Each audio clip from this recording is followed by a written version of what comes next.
সকাল কারোর প্রাণ বাঁচালে কতই না ভালো লাগে বলো বন্ধুরা। তো আমাদের সাথে ঠিক সেরকমই একটা কিছু হয়েছে। তো চলো ভিডিওটা দেখতে থাকো। শুভ সকাল বন্ধুরা। তো চলে গেছিলাম সকালবেলায় আমি আর আমার বর একটু আশেপাশে ঘুরতে। এই সকাল সকাল তখন কটা বাজে, ওই তোমার 5:30 মতো বাজে। তো তখন চলে গেছিলাম। তো যাই হোক, যেতেই রাস্তার মাঝখানে দেখি কি একটা পায়রা, একটা ছোট বাচ্চা পায়রা। তো তার পেছনে যেমন ওপর থেকে কাক লেগেছে তেমন নিচ থেকে কুকুর লেগেছে, মানে বাচ্চাটাকে ধরবে। আর বাচ্চাটা মানে সবেমাত্র ওরা শিখেছে, একদম ছোট বাচ্চা। দেখো আমার বর হাতে করে নিয়ে দাঁড়িয়ে আছে, ওকে ধরলো। এবার আমরা ভাবছি যে বাচ্চাটাকে কোথায় আমরা রাখবো, না হলে তো ওরা যদি ওকে তাড়া করে, কাক যদি ঠকিয়ে মেরে ফেলে বাচ্চাটাকে, তাই জন্য আমাদের খুব খারাপ লাগছিলো। তো আমরা কোথায় রাখবো ওকে না বুঝতে পারছিলাম। তো আশেপাশে আমরা দেখছিলাম, তারপরে মনে হলো যেন পাশেই আরও অনেক পায়রা রয়েছে, কারণ আমরা আওয়াজ পাচ্ছিলাম জানো তো।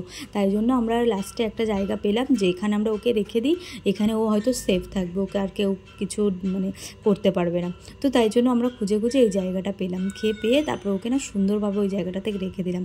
তো ওইখানটায় ওকে সুন্দর খেলা করছিল। তারপর আমরা ওকে ওইখানে সেফভাবে রেখে দিলাম, তারপর আমরা চলে গেছিলাম।